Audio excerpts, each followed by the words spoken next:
ಮಂಗಳೂರು ವಿಶ್ವವಿದ್ಯಾಲಯದ ಅನ್ವಯಿಕ ಪ್ರಾಣಿಶಾಸ್ತ್ರ ವಿಭಾಗದ ಉಪನ್ಯಾಸಕ ಕೊಠಡಿಯಲ್ಲಿ ಸ್ಪೀಕರ್ ಯುಟಿ ಖಾದರ್ ಅವರು ವಿವಿಧ ಇಲಾಖೆಯ ಅಧಿಕಾರಿಗಳು ಹಾಗೂ ಜನಪ್ರತಿನಿಧಿಗಳ ಜೊತೆ ಪ್ರಕೃತಿ ವಿಕೋಪ ನಿರ್ವಹಣೆ ಸಂಬಂಧ ಸಭೆ ನಡೆಸಿ ಸಹಾಯವಾಣಿಯಲ್ಲಿ ಕುಡುಕರನ್ನ ಕೂರಿಸಬೇಡಿ, ಜೆಜೆಎಂನಿಂದ ನಿರ್ಲಕ್ಷ್ಯದ ಕಾಮಗಾರಿ ನಡೆದರೆ ಇಂಜಿನಿಯರ್ಗಳ ವಿರುದ್ಧ ಕೇಸ್ ದಾಖಲಿಸಿ ಎಂದು ಅಧಿಕಾರಿಗಳಿಗೆ ಸೂಚಿಸಿ ಮಳೆಗಾಲದಲ್ಲಿ ಎದುರಾಗುವ ಪ್ರಕೃತಿ ವಿಕೋಪ ತಡೆ ಹಾಗೂ ವಿಕೋಪ ಎದುರಿಸಲು ಕೈಗೊಳ್ಳಬೇಕಾದ ಕ್ರಮಗಳ ಬಗ್ಗೆ ಜಾಗೃತಿಯ ಪಾಠ ಮಾಡಿದ್ರು.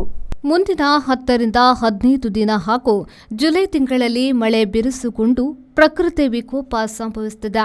ಮಳೆ ಬಂದಾಗ ಅಂಗಡಿ ಎದುರು ನೀರು ನಿಂತು ಸಮಸ್ಯೆಯಾದರೆ ಸ್ಥಳೀಯಾಡಳಿತ ತಟಸ್ಥವಾಗಿದೆ ಎನ್ನುವ ಭಾವನೆ ಜನರಲ್ಲಿ ಬರುತ್ತದೆ. ಕೋಟಿಕಾರ್ ಪಟ್ಟಣ ಪಂಚಾಯತ್, ಸೋಮೇಶ್ವರ ಪುರಸಭೆ ಮತ್ತು ಉಳ್ಳಾಲ ನಗರಸಭೆಯ ಆಸುಪಾಸಿನಲ್ಲಿ ಸಮಸ್ಯೆಯಾದಾಗ ತಮ್ಮ ವ್ಯಾಪ್ತಿಗೆ ಬರುವುದಿಲ್ಲ ಎಂದು ಸುಮ್ಮನೆ ಕೂರದೆ ಅಗತ್ಯ ಕ್ರಮ ಕೈಗೊಳ್ಳಬೇಕು. ಕಡಲ್ಕೊರೆತ ಪ್ರದೇಶಗಳಲ್ಲಿ ಸಮಸ್ಯೆಯಾದರೆ ಸ್ಥಳಕ್ಕೆ ಭೇಟಿ ನೀಡಿ ಸ್ಥಳೀಯರಿಗೆ ಧೈರ್ಯ ತುಂಬಬೇಕು. ಈ ನಿಟ್ಟಿನಲ್ಲಿ 3 ಸ್ಥಳೀಯಾಡಳಿತಗಳು ತಕ್ಷಣ ಸಭೆ ಕರೆದು ಚರ್ಚಿಸುವಂತೆ ಖಾದರ್ ಸೂಚಿಸಿದರು. ಲಕ್ಷಾಂತರ ಮೌಲ್ಯದ ಟ್ರಾನ್ಸ್ಫಾರ್ಮರ್ ಅಳವಡಿಸುವ ಸಂದರ್ಭ ಅದಕ್ಕೆ ಭದ್ರತೆ ಒದಗಿಸಿರುವುದು ಯಾಕೆ? ಈ ವಿಚಾರದಲ್ಲಿ ನೀವು ಕೇರಳಕ್ಕೆ ಹೋಗಿ ನೋಡಿ ಬನ್ನಿ. ಆಗಲೇ ಅಪಾಯಕಾರಿ ಪ್ರದೇಶ ಗುರುತಿಸಿ ವ್ಯವಸ್ಥೆಯನ್ನ ಮಾಡಿ. ರೆಂಬೆ ಕಡಿಯುವ ಬಗ್ಗೆ ಅರಣ್ಯ ಇಲಾಖೆಗೆ ಪತ್ರ ಬರೆದು ಸುಮ್ಮನೆ ಕೂರಬೇಡಿ. ಯಾವುದೇ ಇಲಾಖೆಯು ಮಳೆಗಾಲದಲ್ಲಿ ಸಿಬ್ಬಂದಿ ಅಧಿಕಾರಿಗಳನ್ನು ಬದಲಾಯಿಸಬೇಡಿ. ಅರಣ್ಯ ಇಲಾಖೆ ಅಥವಾ ಮೆಸ್ಕಾಂಗೆ ಸಂಬಂಧಿಸಿ ಏನಾದರೂ ಅನಾಹುತ ಆದರೆ 2 ಇಲಾಖೆಗಳು ಹೊಣೆಯಾಗಲಿದೆ ಎಂದು ಎಚ್ಚರಿಸಿದ ಖಾದರ್, ಮಳೆ ಹಾನಿ ನಿರ್ವಹಣೆಯಲ್ಲಿ ಸ್ಥಳೀಯ ಸಂಘ ಸಂಸ್ಥೆಗಳು ಜೀವ ಕೊಟ್ಟು ಕೆಲಸ ಮಾಡುತ್ತವೆ. ಈ ನಿಟ್ಟಿನಲ್ಲಿ ತಕ್ಷಣ ನಗರ ಮತ್ತು ಗ್ರಾಮೀಣ ವ್ಯಾಪ್ತಿಯಲ್ಲಿ ಗ್ರಾಮ ಪಂಚಾಯತ್ ಸದಸ್ಯರು ಸಂಘ ಸಂಸ್ಥೆಗಳ ಸಭೆ ಕರೆದು ಪ್ರಕೃತಿ ವಿಕೋಪ ನಿರ್ವಹಣಾ ಸಮಿತಿಯನ್ನು ರಚಿಸಿ ಎಂದು ಅಧಿಕಾರಿಗಳಿಗೆ ಸೂಚಿಸಿದರು. ಇದ್ದರೆ ನಿಮ್ಮ ರೆವಿನ್ಯೂ ಡಿಪಾರ್ಟ್ಮೆಂಟ್ ನೀವಲ್ಲಿ ಕಲಿಸಿ ಏನಾಗಿದೆ ಅಂತ ನೋಡಿ ಸರ್ಕಾರಕ್ಕೆ ವರದಿ ಸಲ್ಲಿಸಬೇಕು. ಸೊ ಇದು ನಂದು ವ್ಯಾಪ್ತಿ ಎಲ್ಲ ನೋಡಿಕೊಂಡು ನೀವು ಸುಮ್ಮನೆ ಕೂತ್ಕೊಳ್ಳಿಕ್ಕೆ ಆಗುವುದಿಲ್ಲ. ಕಡಲ್ಕೊರೆದಂಥ ಪ್ರದೇಶದ ಹೆಚ್ಚು ಕಮ್ಮಿ ಆದರೆ 24 ನಿಮ್ಗೆ ಗೊತ್ತಿದೆ. ಒಂದು ರೌಂಡ್ ಹೋಗಿ ಜನರಿಗೆ ಮಾನಸಿಕವಾದ ಧೈರ್ಯ ತುಂಬುವಂಥ ಕೆಲಸ ಮಾಡಿ. ಹೆಚ್ಚು ಡೇಂಜರ್ ಪೊಸಿಷನ್ ಇರುವಲ್ಲಿ ಅವರಿಗೆ ಫಸ್ಟಿಗೆ ಅವರು ಶಿಫ್ಟ್ ಮಾಡಲಿಕ್ಕೆ ಹೇಳಿ. 3ನೇದು ಹೆಚ್ಚು ಕಮ್ಮಿ ಆಗೋದಿಲ್ಲ ಏನು ಆದರೆ ಅವರಿಗೆ ಪರಿಹಾರ ಕೊಡಲಿಕ್ಕೆ ಏನು ಬೇಗ ತಕ್ಷಣ ಮಾಡಿ ಅದಕ್ಕೆ ಸತಾಯಿಸುವಂಥ ಕೆಲಸ ನೀವು ಮಾಡಬೇಡಿ. ಸೊ ಇದು ನಿಮ್ಮ ಮತ್ತು ಅಗತ್ಯ ಬಂದಾಗ ನಮ್ಗೆ ಗೊತ್ತು ಯಾವ ರೀತಿ 10-15 ಡೇಸ್ ಇರ್ತದೆ ಅಂತ ಹೇಳಿಕೊಂಡು ಇದು ಸ್ವಲ್ಪ 4 ದಿವಸ ಕಡಿಮೆ ಆಗ್ಬೋದು. ಮತ್ತು ಜುಲೈಯಲ್ಲಿ ಮತ್ತೆ ಬಂದೇ ಬರ್ತದೆ ಡೇಂಜರ್ ವೀಕ್. ಆಗ 24 hours ಇದ್ದುಕೊಂಡು ನೀವು ಆನ್ಲೈನ್ ಒಂದು ಅದಕ್ಕೆ ಬೇಕಾದ ಆ್ಯಕ್ಷನ್ ಪ್ಲ್ಯಾನನ್ನು ಈಗಲೇ ತಾವೆಲ್ಲ ಕೂಡ ಮಾಡಬೇಕಂತ ಹೇಳಲಿಕ್ಕೆ ಬಯಸಿ ನಿಮ್ಮ ನಗರಸಭೆ ತಕ್ಷಣ ತುರ್ತು ಮೀಟಿಂಗನ್ನು ಕರೀರಿ.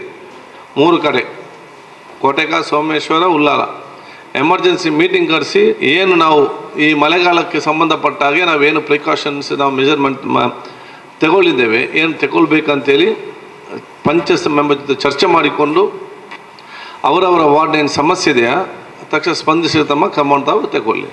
ನಾನಿಲ್ಲ ಊರಲ್ಲಿ ಇದ್ದಾಗ ಕೂಡ ನಾನು ಫೋನಲ್ಲಿ ನಾನು ಸಿಗ್ತೇನೆ. ಎಮರ್ಜೆನ್ಸಿ ನನಗೆ ಫೋನ್ ನೀವು ಸಂಪರ್ಕಿಸುವಂಥ ಕೆಲಸ ಮಾಡಿ. ಅದಕ್ಕೆ ಅದಕ್ಕೆ ಬೇರೆ ಡಿಪಾರ್ಟ್ಮೆಂಟ್ ಈಗ ಮೆಸ್ಕಾಂ ಎಇ ದಯಾನಂದ್ ಅವರು ಮಾತನಾಡಿ, ನಮ್ಮಲ್ಲಿ ಇಂಜಿನಿಯರ್ಗಳ ಸಮಸ್ಯೆ ಇದೆ. ಮಳೆಗಾಲದಲ್ಲಿ ವಿದ್ಯುತ್ ನಿರ್ವಹಣೆ ಮತ್ತು ಸಮಸ್ಯೆ ಪರಿಹಾರಕ್ಕೆ ಸಿಬ್ಬಂದಿ ವ್ಯವಸ್ಥೆ ಮಾಡಲಾಗಿದೆ.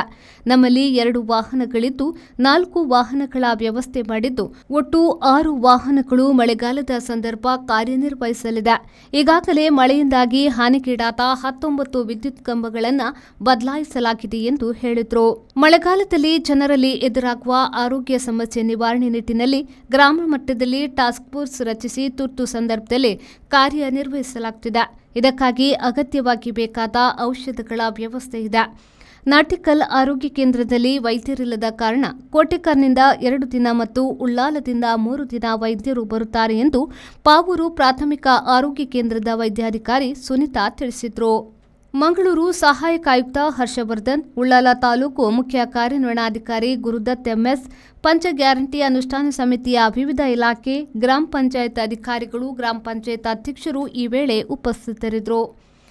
ವಿದ್ಯಾಧರ್ ಶೆಟ್ಟಿ, ವಿ4 news, Ullal.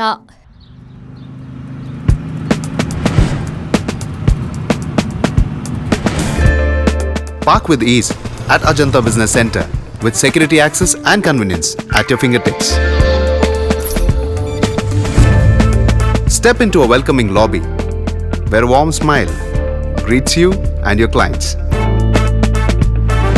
With top-tier amenities, Ajanta set the stage for our success, leading us to Ashoka Business Center as a next upgrade. Invest in workspaces managed by Vertex. Invest smart. Invest in Mangaluru.